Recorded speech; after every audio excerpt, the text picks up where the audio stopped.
दोस्तों, मैं सूर्य प्रताप सिंह, पूर्व IAS अधिकारी।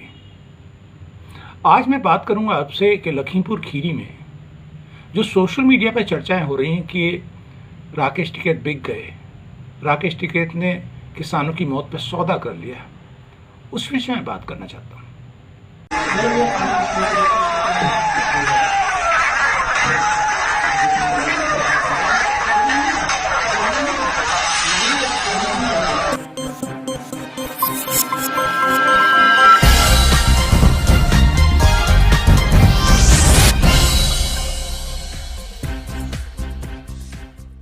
देखिए, आप समझिए पूरी चीज़ों को, क्योंकि स्थिति स्पष्ट होनी चाहिए, जानकारी होनी चाहिए। देखिए, किसान आंदोलन कोई छोटा आंदोलन नहीं है, बड़ा आंदोलन है। और एक बार लगातार ये किसान आंदोलन राकेश टिकैत के हाथ से खिसकता जा रहा है। आपको याद हो, जब राकेश टिकैत ने विलाप किया था और लग रहा था कि प्रशासन उनको कुचल देगा, तो एक व्यवस्था उनके चेहरे पे थी। और उसके विलाप के बाद जो पूरे किसानों ने उनका समर्थन किया, उनका उत्साह बढ़ाया, उसके बाद वो देश में किसानों के हीरो बन गए।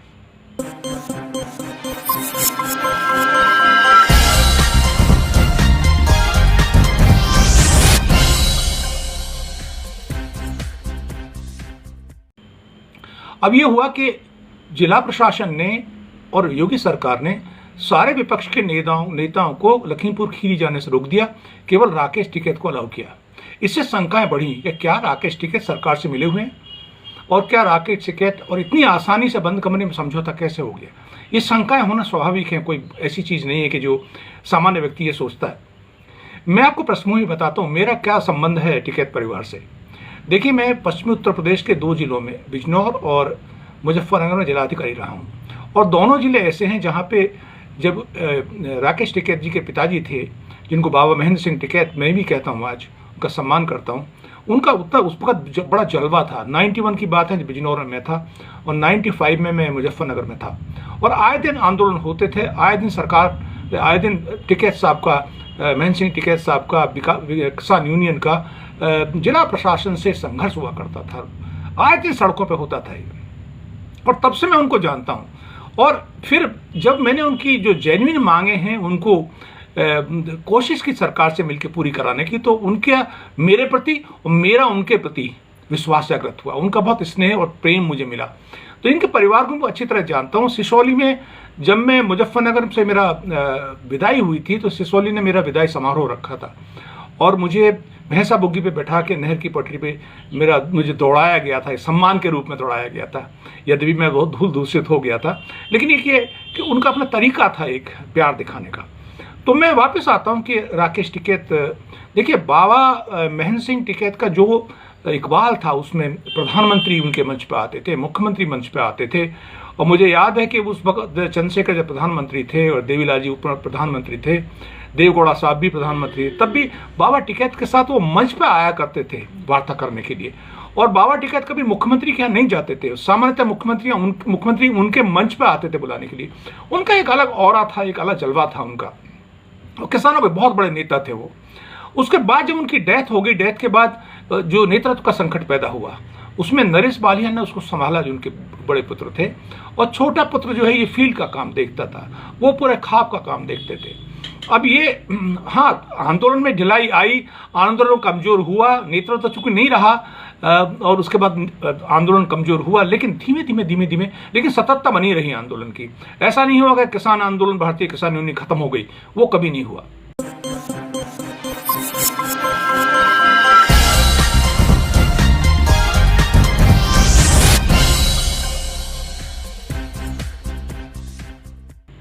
मैं मुद्दे पर वापस आता हूं। आप ये मान के चलें कि भाई लखीमपुर खीरी में क्या हुआ, क्या सौदा हुआ, मौतों का सौदा हुआ, क्या 45 लाख रुपए पर्याप्त है, क्या जो मंत्री और मंत्री पुत्र उनको गिरफ्तार क्यों नहीं किया जा रहा, FIR किस धारा में हुई, FIR की कॉपी अभी पब्लिक डोमेन में नहीं है, ये सारी शंकाएं हैं। और जैसा भारतीय जनता पार्टी की सरकार है, वो कहती है कुछ और करती है कुछ, इसलिए लोगों को शंका होती है। देखिए, गोरखपुर में आज तक न्याय नहीं मिला है, जो अभियुक्त हैं आज तक पकड़े नहीं गए, जो व्यवसायी जिसकी हत्या हुई थी गोरखपुर में। तो लोगों को लगता है कि सरकार छलावा करेगी, और राकेश टिकैत चूंकि एक किसान परिवार से आते हैं और इनका पूरा परिवार बहुत सीधा सरल परिवार है, तो ये हो सकता है उनके जाल में फंसाने में आ जाएं। लेकिन मैं ये मानता हूं कि जब ये आप आंदोलन चलाते हो तो कई बार आपको 2 स्टेप आगे चलना पड़ता है, 1 स्टेप पीछे चलना पड़ता है, और वो आपकी रणनीति का हिस्सा हो जाता है कई बार कि भाई कैसे करें इसको, कैसे आगे बढ़ाएं आंदोलन को। आंदोलन कमजोर नहीं होना चाहिए। देखिए, अगर मान लीजिए ये लाशें जो 4 जो हमारे किसान भाई थे, उनकी जो लाशें हैं, उनकी लाशों का अंतिम संस्कार कराना भी बहुत जरूरी था। और राकेश टिकैत ने बहुत समझदारी का परिचय दिया है इसमें उन्होंने कोई सौदागरी नहीं इसमें दिखाई। उन्होंने एक रणनीति के तहत, ठीक है, प्रशासन की बातें मानी, प्रशासन ने उनकी बातें मानी। देखो, समस्या का समाधान तो वार्ता से, नेगोशिएशन से, समझौते से होगा। किसानों का आंदोलन भी अंततः जब भी खत्म होगा ये, जब सरकार इनकी बातें मानेगी कुछ एक्सटेंट तक, या पूरी बातें मान लेगी, तभी समाप्त होगा। उससे पहले खत्म नहीं होना, ये तो तय कर चुके हैं लोग। तो मुझे लगता है कि स्ट्रेटेजिकली जो राकेश टिकैत वहां गए, उन्होंने वहां उनकी बात, जाने की बात मानी। सरकार ने निवेदन किया होगा उनसे कि आप जाइए, इस आंदोलन को खत्म कराइए। और प्रधानमंत्री का लखनऊ में आगमन भी है, बहुत बड़ा बवाल नहीं होना चाहिए। ये सब मुद्दे देखते हुए, और चूंकि किसानों की जो मृत किसान थे, उनकी डेड बॉडीज गर्मी के समय बहुत लंबे समय तक रखी नहीं जा सकती, इसलिए उस आंदोलन को, उसको ज्यादा लंबे समय तक खींचने का कोई मतलब नहीं था। हाँ, अगर FIR सही धारा में दर्ज नहीं होती है, 302 में नहीं होती है, और जो इंटिमिडेशन है, जो क्रिमिनल इंटिमिडेशन है जो मंत्री द्वारा किया गया है, 120B है, उनमें अगर धाराएं दर्ज नहीं होती हैं और मंत्री बर्खास्त नहीं होते हैं, मंत्री और उनके पुत्र की गिरफ्तारी नहीं होती है, तो शंका होना स्वाभाविक होगा।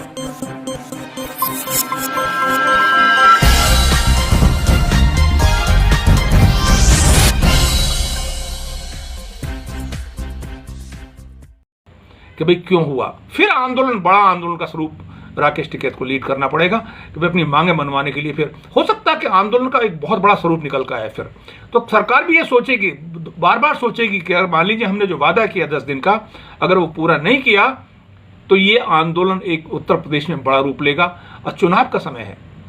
देखिए, मुझे लगता है कि कई तमाम भाजपा के भारतीय जनता पार्टी के नेताओं से मेरी वार्ता होती है। बहुत सारे नेता अब वो भी खुद महसूस करने लगे कि बहुत लंबा हो गया ये, और ये हमारे खिलाफ जा रहा है, ये जनभावनाएं हमारे खिलाफ जा रही है। तो ये बात खत्म होनी चाहिए, किसानों के साथ बैठ के बातचीत होनी चाहिए। तो सरकार पे भी प्रेशर बिल्टअप हो रहा है।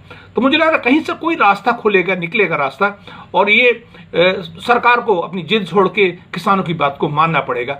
देखिए, तीनों बिल आज स्थगित है, क्रियान्वयन नहीं हो रहा है। MSP की मांग है जो किसान कर रहा है, जो सरकार भी देने को, पूरी सरकारें सभी कहती नहीं, इवन प्रधानमंत्री जब मुख्यमंत्री थे तब भी मांग करते रहिए, तो वो जायज मांग है। उस बिंदु को मैं भी नहीं छेड़ता हूं, मैं सौदे के मुद्दे पर आता हूं। फिर दोबारा ये हुआ कि अब ये जो किसान यूनियन है, ये किसान यूनियन, इसका प्रभाव चूंकि उत्तर प्रदेश से शुरू हुआ, वेस्टर्न यूपी से शुरू हुआ, अब धीमे धीमे बढ़ता हुआ पूरे देश में फैल गया ये। तो मुझे लगता है कि अब राकेश टिकैत के लिए बहुत एक जिस कहते हैं ट्राइंग टाइम है ये, उनके लिए एक तरह का समय है जिसमें उनकी परख हो रही है, नेतृत्व की परख हो रही है उनके साथ जो जुड़े हुए लोग हैं, रणनीतिकार हैं, वो सुलझे हुए सच्चे सही इंसान हैं। वो ऐसे नहीं फिसल जाने देंगे आंदोलन को, वो सलाहकार हैं, वो लोग उनको बताते हैं चीजें, समझाते हैं उनको चीजें, क्योंकि देखिए नेता भी के सलाहकार भी बहुत आवश्यक होते हैं। तो वो हैं अच्छे लोग जो जुड़े हैं उनके साथ में। मुझे लगता है कि ये किसान आंदोलन, कोई ये सोचे कि राकेश टिकैत ने बेच दिया, राकेश टिकैत ने मौतों को बेच दिया, राकेश टिकैत ने समझौता कर लिया, राकेश टिकैत बिक गए, तो ये बहुत, मुझे लगता है कि सच्ची ठीक सोच नहीं है। हमें प्रतीक्षा करनी चाहिए। जल्दबाजी में सोशल मीडिया पर जो अफवाहें फैलाई जा रही हैं, उन अफवाहों से हमें बचना चाहिए। हमें भरोसा रखना चाहिए कि अभी आंदोलन का जो स्वरूप है उसको देखिए, नीति के हिसाब से, परिस्थितियों के हिसाब से, समय के हिसाब से, स्थान के हिसाब से रणनीति को बदलना पड़ता है। ऐसा नहीं है कि एक ही रणनीति हर राज्य में लागू हो जाए, एक रणनीति हर क्षेत्र में लागू हो जाए। देखिए, बरेली में भी जिलाधिकारी रहा हूँ, नैनीताल में रहा हूँ, तो तराई क्षेत्र में भी किसान यूनियन का काफी प्रभाव था, तो मैं इनको अच्छी तरह जानता हूँ। देखिए, ये कोई बहुत ऑर्गेनाइज तरीके से आप सोचो कि भाई जैसे सरकार के पास पूरी व्यवस्थाएं हैं, उस तरह की चीज हो, वो नहीं है। किसान है और किसान सीधी बात करता है। देखिए, आपने देखा कि उनके 4 लोग मरे, और उस आवेश में आकर हो सकता है उनसे भी जीव फूंक दिया उन्होंने, हो सकता है लोग मर भी गए हों, ये भी सब चीजें नहीं हो, लेकिन एक स्वाभाविक रिएक्शन होता है कि एक व्यक्ति है, गांव देहात का व्यक्ति है, वो जानता है कि भाई मुझे कोई मार रहा तो मैं भी तो मारूंगा। तो इस तरह की चीजें हो जाती हैं, तो ये सरकार को सोचना पड़ेगा। जिला प्रशासन की ढिलाई जरूर रही लखीमपुर खीरी में। जिला प्रशासन अगर चाहता तो किसानों को वार्ता करता, मंत्री से वार्ता करता। मैं पहले भी कह चुका हूं इस बात को, जिला प्रशासन की ढिलाई इसमें रही है। लेकिन दोस्तों, मैं वापस मुद्दे पर आता हूं कि आप और हम को भी प्रतीक्षा करना होगा, विश्वास रखना पड़ेगा, हमें किसानों का साथ देना पड़ेगा। और चुनाव का समय है, ये इस वक्त बैक ट्रैक होने की स्थिति नहीं है। किसान आंदोलन को भटकाने के लिए बहुत सारे अराजक तत्व इसमें आ जाएंगे।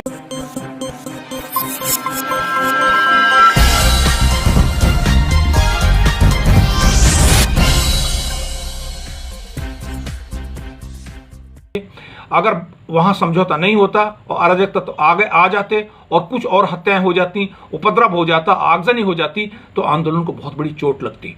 तो ये सब चीजें सोच विचार के एक सटल रणनीति के तहत कई बार एक आध स्टेप को बैक लेना पड़ता है, जिला प्रशासन को भी साथ देना पड़ता है। और मैं मानता हूं कि जनहानि नहीं होनी चाहिए और सार्वजनिक संपत्ति की हानि नहीं होनी चाहिए। ये वॉच आउट करना चाहिए। आंदोलन तभी लंबा चलता है अगर हिंसा हो जाएगी, जनहानि हो जाएगी, सार्वजनिक संपत्ति का नुकसान हो जाएगा, जो कि अराजक तत्व कई बार आंदोलन को डिवाइड करने के लिए, देखिए ये भी कोशिश हो सकती है सरकार की, वो एक मैसेजिंग करे। और ये अफवाह सरकार के लोग भी, बीजेपी के लोग भी फैला सकते हैं कि राकेश टिकैत बिक गया या टूट गया, ताकि आंदोलन में फूट पड़ जाए। डिवाइड एंड रूल की पॉलिसी भी सरकार अपना सकती है। हमें दृढ़ निश्चय रखना है, हमें किसानों का साथ देना है, हमें किसान आंदोलन का साथ देना है। और किसान इस सरकार को सबक सिखाएगा। सरकार से बहुत नाराज है, सरकार ने उसकी बातें नहीं मानी है, सरकार उसके हित में काम नहीं कर रही है, पूंजीपतियों के पक्ष में काम कर रही है सरकार किसानों की जमीन को पूंजीपतियों को हाथ में सौंपना चाहती है। ये सारे मुद्दे हैं जो प्रथम दृष्टा देखने में लगते हैं, उनको हमें सरकार को जगाए रहना है, सरकार को प्रेशर में रखना है, हमें सरकार को बात माननी पड़ेगी। और किसान अब वापस नहीं जाएगा अपनी बातों पे, किसान को की बातों को सरकार को मानना होगा, मेरा विश्वास है। और हमें इस किसान आंदोलन का साथ देना होगा। हम एकजुट हैं, सारे लोग, जनता की भावनाएं किसानों के साथ हैं। किसान अन्नदाता है, किसान के बेटियां ही लाम की लड़ाई पे हैं, बॉर्डर पे लगे हुए हैं, वो सब हैं साथ। पूरे देश की भावना किसान और जवान के साथ है, मजदूर के साथ है। तो हम विश्वास करें और एक मौका दें हम, और प्रभाव को देखें कि राकेश टिकैत को मजबूत करें। वो एक प्रभावी किसान नेता के रूप में उभरे हैं और उनको वो खुद भी जानते हैं, अगर मैंने जरा सा भी पीछे किया गया और सरकार से कोई मैंने की तिकड़मबाजी में फंसा, तो मेरा हश्र भी हो सकता है जो अन्ना हजारे के हुआ था। आंदोलन टूट जाएगा और अन्ना हजारे जैसे जिन्होंने आंदोलन किया था वो खत्म हो गए, तो राकेश टिकैत भी खत्म हो जाएंगे। मैं इन्हीं शब्दों के साथ अपनी बात को विराम देता हूं और विश्वास करता हूं कि सरकार लखीमपुर खीरी के जो दोषी हैं, मंत्री और मंत्री का जो बिगड़ेल बेटा है, उनको गिरफ्तार करेगी, मंत्री को बर्खास्त करेगी, किसानों को मुआवजा यथाशीघ्र देगी। ये मुझे विश्वास है। जो मांगे किसानों ने रखी और जिन पर समझौता हुआ है, उनको 10 दिन में पूरा करेगी। नहीं करेगी तो बहुत बड़े किसान आंदोलन की प्रतीक्षा सरकार करे।